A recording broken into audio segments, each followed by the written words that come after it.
బైబిల్లో ఉన్న అత్యంత భయంకరమైన జీవులు పార్ట్ 2. బైబిల్లో డైనోసార్ల ప్రస్తావన ఉందా? నోటి నుండి నిప్పులు చిమ్మే జీవుల గురించి మీకు తెలుసా? యోబు గ్రంథంలో దేవుడు స్వయంగా వివరించిన రెండవ భయంకరమైన జీవి లెవియాతాను గురించి ఈ రోజు తెలుసుకుందాం. యోబు గ్రంథం 41వ అధ్యాయం ప్రకారం లెవియాతాను అనేది సముద్రపు మహాసర్పం లేదా భయంకరమైన జలచరం. దేవుడు దీనిని వర్ణిస్తూ, నీవు గాలము వేసి లెవియాతానును పట్టుకొనగలవా? తాడుతో దాని నాలుకను అణచగలవా అని ప్రశ్నిస్తాడు. దీని శరీరం ఒకదానికొకటి అతుక్కున్న గట్టి పొలుసుల వంటి కవచంతో కప్పబడి ఉంటుంది. ఏ ఆయుధం కూడా దానిని తాకలేదు.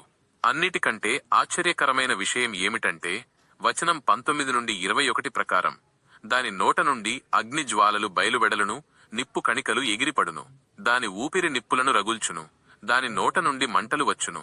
ఇది వినడానికి వింతగా ఉన్నా ప్రాచీన కాలంలో నివసించిన ఒక భయంకరమైన అగ్నిని చిమ్మే ప్రాణిగా బైబిల్ దీనిని ధృవీకరిస్తోంది. దీని కళ్ళు సూర్యోదయ కిరణాల వలె మెరుస్తాయి. ఇది సముద్రపు అగాధ జలాలను మరిగే కుండలాగా బుడగలు కొట్టిస్తుంది. దీనికి భయమంటే తెలియదు. భూమి మీద దీనికి సమానమైనది ఏదీ లేదని దేవుడు చెబుతున్నాడు. దీనిని చూస్తే బలవంతులు సైతం భయంతో వణికిపోతారు. ఇనుమును ఇది గడ్డిపోచలా భావిస్తుంది. ఇత్తడిని కుళ్ళిన కర్రలా చూస్తుంది. దేవుడు యోబుతో ఈ మాటలు చెప్పడానికి కారణం ఒక్కటే.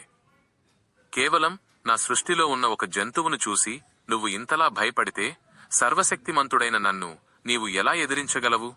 అపవాదిని కూడా లెవియాతానుతో పోలుస్తూ దేవుడు దానిని అదుపు చేయగలడని బైబిల్ సూచిస్తుంది.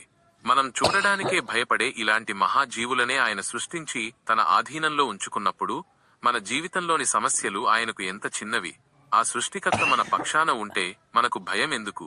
అపవాది శక్తుల కంటే మన దేవుడు అత్యంత శక్తిమంతుడు. ఈ సత్యం మీకు నచ్చితే ఇప్పుడే ఆమెన్ అని కామెంట్ చేయండి. దేవుని అద్భుతాల గురించి అందరికీ తెలిసేలా ఈ వీడియోను షేర్ చేయండి. మరిన్ని ఆసక్తికరమైన బైబిల్ అంశాల కోసం మన ఛానల్ని సబ్స్క్రైబ్ చేసుకోండి మరియు లైక్ చేయండి.